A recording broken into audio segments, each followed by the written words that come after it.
یو بزرګو د جګړه سره ملوګي او کله دی په دې کې ډېر لوی عالم زه ورغلی وم هغه باندې به د شپې څه حال راتلو نو هغه معلومولو دپاره زه ورغلی وم ورسره مې شپه کړې وه په جومات کې نو ماښام جومات کې ناستو وظیفې رالې به ده یو دوه وړی وخوړې او بیا داسې یو طرف ته کېناست مونږ چې روټۍ وخوړه زه ورنږدې شوم مالجي تاسو خو روټۍ موټۍ ما ته وی چې دا دوه وړی مې چې وخوړې دا مې بد وکړه زه چې په چامین یم هغه روټۍ نه خوري او د زړه بیا داسې دا چل کول د شپې د 2 بجو ټایم کې به په حال راغی او یو چغه به وواله الله دا आवाज به وکړو داسې आवाज به وکړو چې جګړه سره دا ملوګي کلي خلکو نه تاسو سپینګیرو نه تپوس وکړئ چې دا ټول کلی به داسې ولړزول او بیا به راغی دالان کې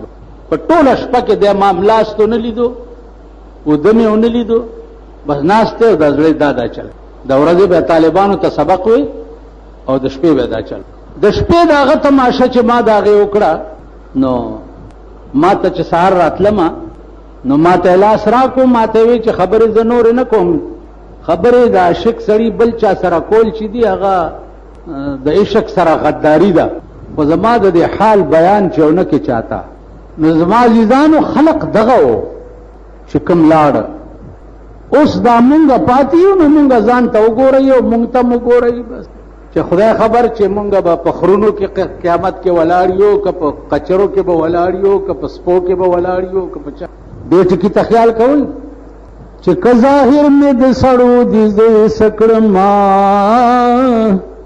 که ظاهر مې د سړو دي زه سکړما په معنا کې د چارپایو په حساب یم غزا وشوه که گفتار کوم په ژبه غزا وشوه که گفتار کوم په ژبه زه رحمان چې کردار نه لرم کذاب یم جهاد خو شروع دی خو اسباب د جنگ را سره نشته نو زه دروغجن یم زه دروغ وایم چې جنگ لذي او د جنگ اسباب در سره نه نو ته دروغجن یې غزا وشوه که گفتار کوم په ژبه زه رحمان چې کردار نه لرم کذاب یم دې ته سوچ کوئ عزیزانو نن مونږه 2 څیزونه کور کړی دی دروغ دا زمون پوله پټی دی اوس د دروغجن متعلق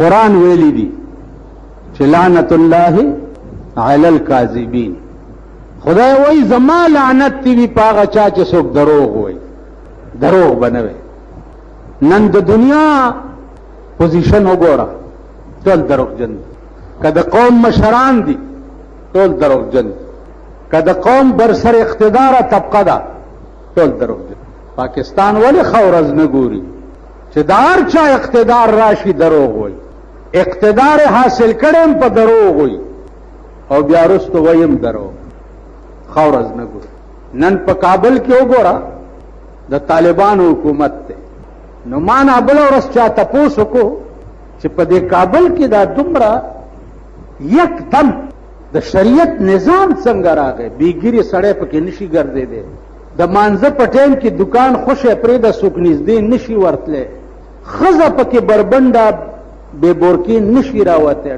یا راوتی هم نشي دا چل څه دی دا خو اسانه خبره ده هېڅ چل نشته د طالب او دا غځی د ملا ذهنیت کې سوا د دین نه بل شی نشته بل څه نشته اوس زه یم تاسو یو فیصله ما ته راوړئ چې زما په مزغو کې د قرآن او د حدیث او د فقاهت نه بل شی نشته نو زه به دا فیصله درته د انګریز په قانون کوم که په دې به کوم چې دا ما زده کړی ها جی زه خو به په دیوانی او فوجداري او جج او های کورټ او سپریم کورټ په دې به نه کوم زه به فیصله په هغې کوم چې کوم ما زده کړی طالب حکومت نن کامیاب په افغانستان کې ځکه دی چې داغه ذهن پاک دی داغه په مزغو کې بل شی شته نه سوا د دین نه نو چې وخت راغی فیصلې هم ټولې په دین کوي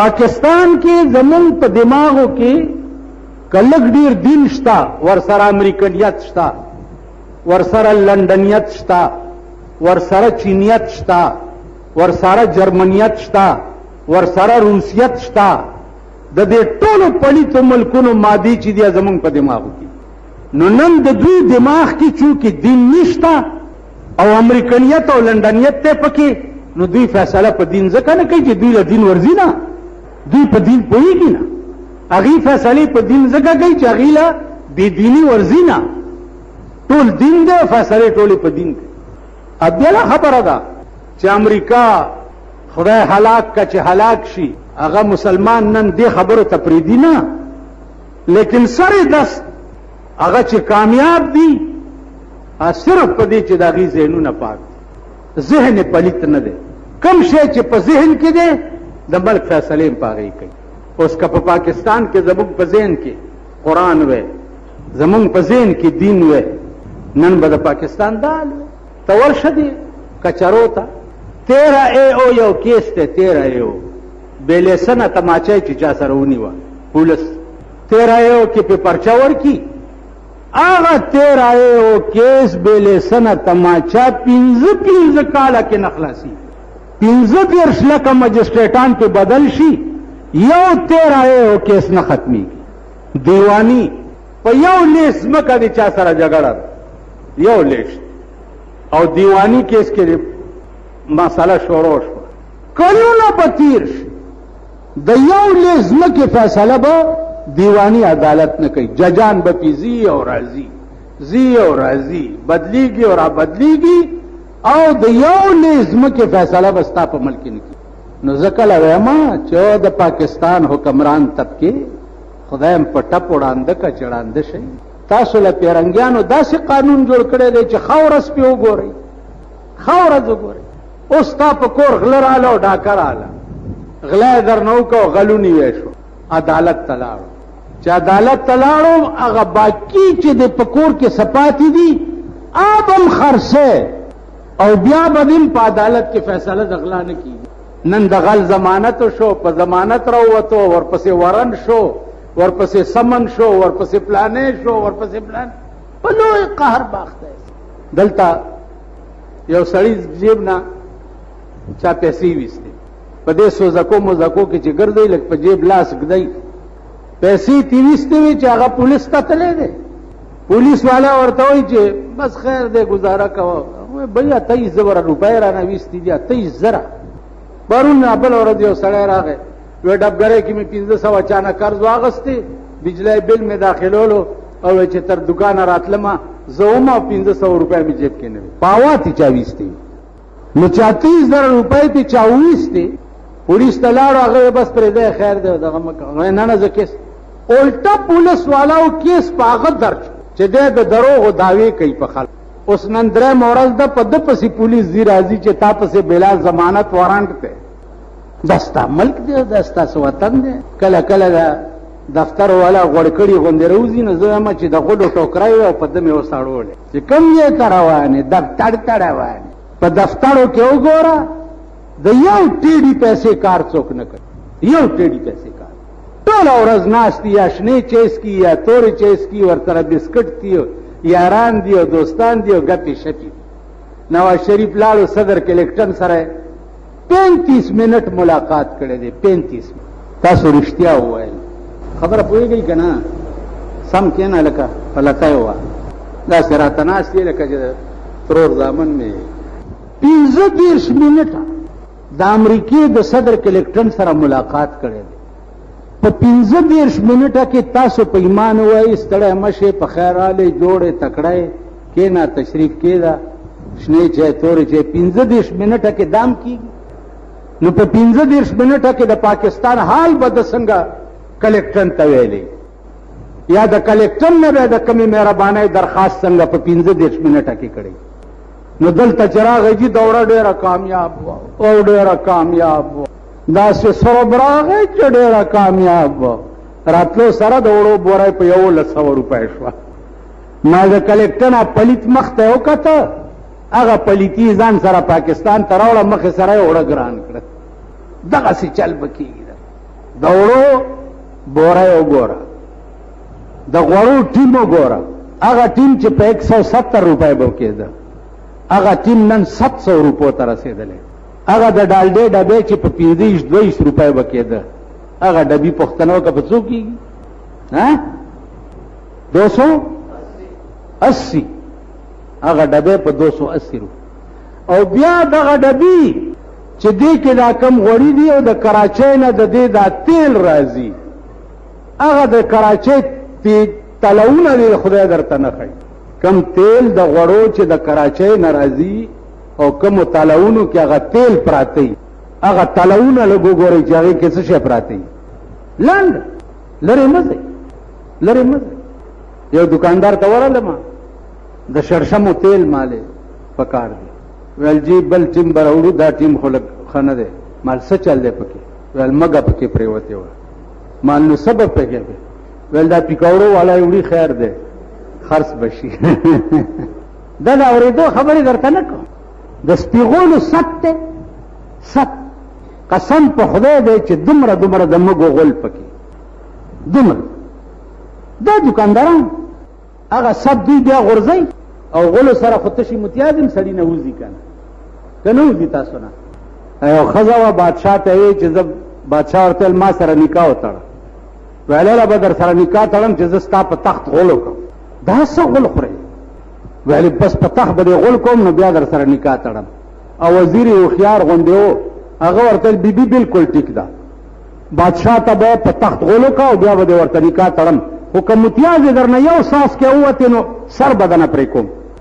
ښځه اریانه شو چې ما نه خو د غولو نه مخکې متیازې وځي، نو متیازې دې که تشې وکړې نو سر در نه قلم کوم. ویل بس راځه نکاح کوه مې، متیازې نه شم ټینګولی. نو مګه چې غول کوي ورته متیازې به موځي که کیرړي. قسم په خدای دی دا چکه ده، چکه ماسته څه په شوق یې مونږ خورو. په دې کې زه رامداس کې اوسېدمه، چکه مې راوړه کور ته چې مې کته داسې پړسېدلي 2 کیرړي پکې پراته وو.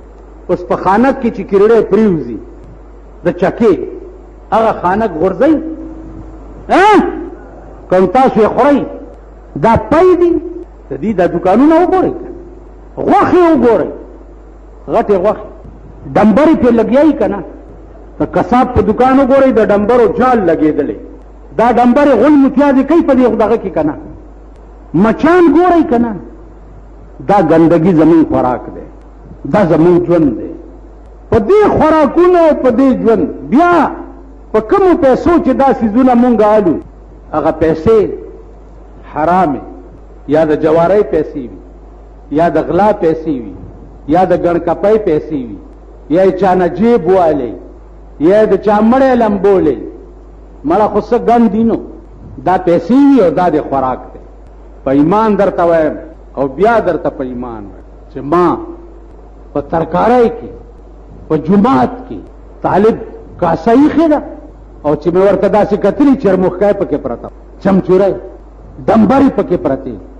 دا زمونږ ژوند دی، دا زمونږ زندگی ده. نو عزیزانو عرض مې دا و چې صاحب حال خلک چې دي هغه روټۍ څه سره خوري؟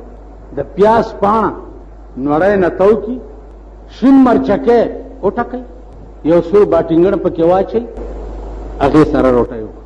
که دا نه وي تشو اوبو کې مالګه واچئ او نوړی خولې ته کوي او د هغې ګوټ ورسره وي. که زیات زړی وشي د مسورو دال راوړي، وینځي، صفای کی، د هغې پخه کی او د مسورو دالو کې روټۍ ماته کی. او صاحب حال خلقو خوراک دای. د بدر په جنگ کې صحابه صاحب حالو کړ، روجه ده ار په شکال میاشته او سبا روجم نیسي او جنگم شروع ده. یوه قجوره په 2 کاسه نیمه کړې، نیمه تا وخوړه نیمه ما وخوړه. سباله په نیمه قجوره روجم نیولې ده او په بدر کې جنگم کوي. صاحب حال خلق داو مونږ نه یو. زه تاسو ته رښتیا وایم، په یو لاره روان، دا بیا د خپل علم خبره درته کوم. یو ځای سره موټر خراب شو، هغه ځای کې یو مشهور کبابي و، هغه کباب ډېر مشهور. ما تا مرګرو وی چې یاره دلته دا کباب به وخورو. ا دکاندار راته وی چې مولانا صاحب ته خو ښه سړی او لکه خبره مې واوره، ته څوک یې؟ ویلې جي زه د دې مخامخ پلاني کلي ما او د میخو کاروبارم کوم او دلته دکان او خدای د یو لوی مصیبت نه بل ورځ بچ کړم. مالې څه؟ ویل 2 میخې مې مردارې شوې. هغه وخت کې میخه په 3.5 روپۍ وه، مردارې شوې. ډېر خپه ما ویلې دا کبابي را پسې راغی چې ولې خپه یې؟ وی ما ورته ویل چې داسې چلو شو. ویل راته وی چې ستا میخې خو ډېرې سربې وي او فکر یې مه کوه. وی لاړو 2 میخې روچتې کې وسې چاړی پراخ کا او په دکان کباب ته پاخه کوي 10,000 روپۍ راته وکړې مردارې میخ. قسم په خدای دی چې دې قوم د انګریزانو په وخت کې د نری غوښې په بدل کې سپي خرڅ کړي دي. سپي د سپو غوښې په خرڅ کړي. بیا انګریزانو وخت کې دا آرډر وشو چې د ګډوري د خپې چې دي دا به تر هغې پورې ځوړند دي چې څو پورې غوښه خلاصه شوې نه وي چې هغې ته راپورټ لاړو. د سپو غوښې د اسپو غوښې دې قوم په دې خلکو خرڅې کړي او پې خوړلي. دا څه بني آدم دي یا داسې انسانان دي؟ نو انسانیت دا دولتمند خلق وګوره، د دې دا میلونه دي د وړو، دا څومره اوچې روټۍ چې راټولېږي په دې کوڅو کې او دې کورونو نه، دا اوچې روټۍ دې میلونو ته ځي او واپس بیا په دې وړو کې وړه کېږي. نو رحمان بابا وایي چې انسانیت خو په دولت نشي رحمانا،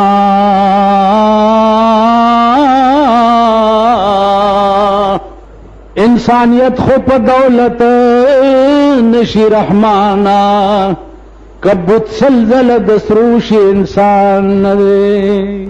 په دولت څوک نه سړی کېږي، په دولت نه سړی کېږي.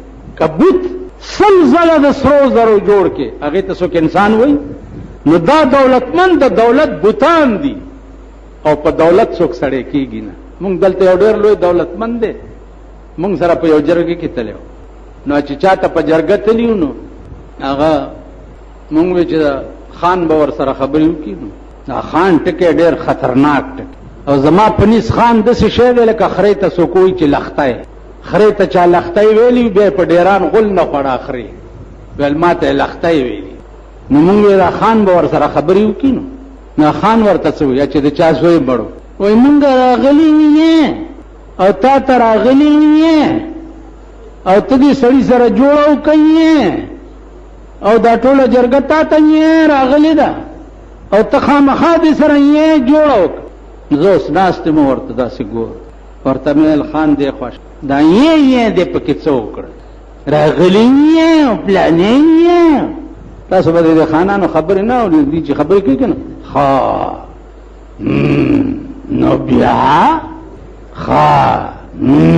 نو بیا والله که د خبرو چل ول او بس.